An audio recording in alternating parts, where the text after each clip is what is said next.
আরো একটি প্রবন্ধ হচ্ছে his account of his disappointed in love, লিখেছেন স্টিল। তিনি যেই লাভে ডিসঅ্যাপয়েন্ট হয়েছেন, হতাশ হয়েছেন, সেইটা সম্পর্কে এটি এসে লেখা হয়েছে। অ্যাকাউন্ট অর্থ বিবরণ দেওয়া। How did the spectator know the story of the love of sir রোজার? কিভাবে স্যার রজারের যে লাভ স্টোরি ছিল এইটা spectator জেনেছিল। Once Sir Roger, once Sir Roger and the Spectator were walking, and Sir Roger described his first love to the Spectator. কোনো এক সময় sir Roger এবং spectator হাঁটছিলেন, তখন স্যার রজার তার এই ভালোবাসার গল্প স্পেক্টেটরকে বলেছিলেন। How did sir Roger express his love? Sir Roger কিভাবে তার ভালোবাসার প্রকাশ করেছিলেন? Sir Roger carved her name on the barks of the tree to express his emotion for the widow. Sir Roger গাছের বাকলে খোদাই করে তার প্রেমিকার নাম লিখেছিলেন, এর মাধ্যমে তিনি তার ইমোশন লাভ প্রকাশ করেছিলেন। How was sir Roger appointed as sheriff of the country?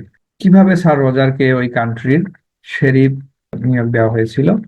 Sir Roger became the heir of his father's property at the age of 22 years. Sir Roger 22 বছর বয়সে তার পিতার সম্পত্তির উত্তরাধিকার হয়েছিলেন। The next year he was appointed as sheriff of the country. আর পরের বছর সেই অঞ্চলের শেরিফ হিসেবে নিয়োগ পেয়েছিলেন। Why did he visit the court? কেন তিনি কোর্টে ভিজিট করতেন? After becoming a sheriff, sheriff হওয়ার পরে sir Roger made a good figure in the society. সোসাইটিতে তার ভালো সম্মান বা অবস্থান তৈরি হয়েছিল। Once he visited the court to try a case which was about a beautiful widow. কোনো এক সময় তিনি কোর্টে গিয়েছিলেন একটা কেসের ব্যাপারে, একটা মামলার ব্যাপারে, যেটা ছিল একজন উইডো, বিধবা মহিলার মামলা। What is the case of the widow? ওই বিধবা মহিলার কেসটি কি ছিল? The widow said to get her widow allowance and made with sir Roger. বিধবা তার যে স্বামীর কাছ থেকে ডিভোর্স পেয়েছে এবং উইডো অ্যালাউন্স, তার বিধবার যে ভাতা, সেইটা পাওয়ার জন্য স্যার রজারের সাথে দেখা করেছিলেন। How did the widow enslave everybody in the court? আর কোর্টে বিধবা মহিলা কিভাবে সকলকে তার দিকে আকর্ষিত করত? By her beautiful eyes. ওই বিধবা মহিলার সুন্দর চোখের চাহনি দিয়ে কোর্টের সবাইকে আকর্ষিত করত। How was the beauty of the widow? ওই উইডোর বিউটি বা সৌন্দর্য কেমন ছিল?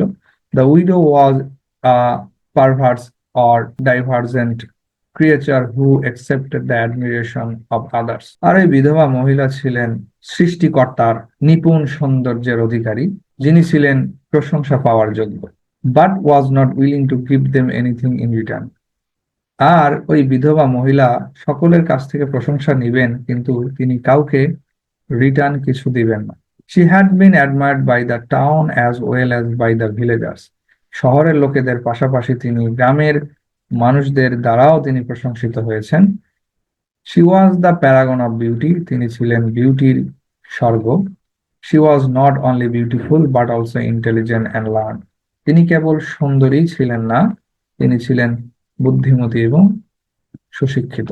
What was the response of the widow after the love proposal of sir Roger? Sir রজারের প্রপোজের পরে ওই বিধবা মহিলা কি রেসপন্স করেছিলেন?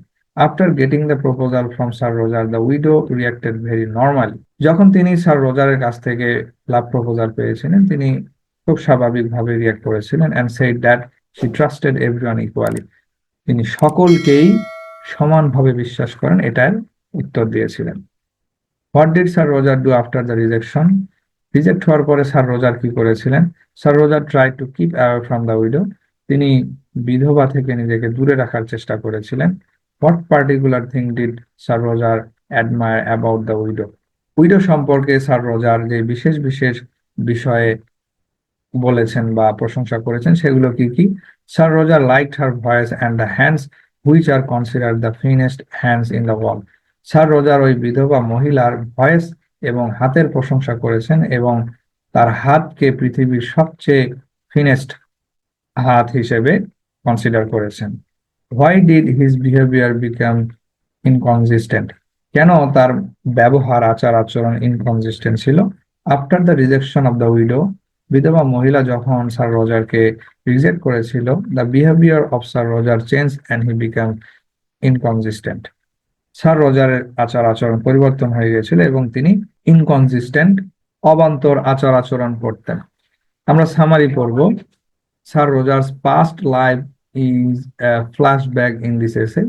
স্যার রজারের পাস্ট লাইফ এই এসেতে উল্লেখ করা হয়েছে। When he was a young man he fell in love with a beautiful widow. যুবক বয়সে তিনি একজন বিধবা মহিলার প্রেমে পড়েছিলেন। At the time sir Roger use to visit the court for some cases. আর ওই সময়টিতে স্যার রজার বেশ কিছু কেস, মামলা মোকদ্দমা নিয়ে কোর্ট ভিজিট করতেন। He also took the case of the widow. তিনি ওই উইডোর কেসও নিয়েছিলেন। The manners and the way of speaking of the widow were attractive.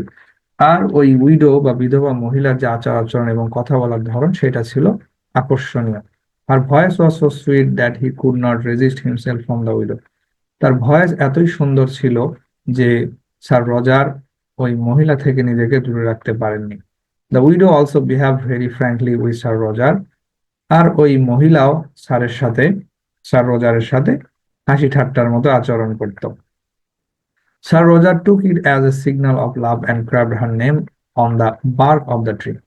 আর যখন ওই মহিলা স্যারের সাথে হেসে হেসে কথা বলতো, স্যার রজার এটাকে লাভ হিসেবে গ্রহণ করেছিলেন এবং ওই মহিলার নাম গাছের বাকলে লিখে রেখেছিলেন। হোয়েন স্যার রজার প্রপোজ, যখন স্যার রজার প্রপোজ করেছিলেন, the widow rejected him as usual. তখন ওই মহিলা খুব সাধারণভাবেই তার প্রপোজকে রিজেক্ট করেছিলেন। Her behavior was equal with everyone and she had many admirers in town and village.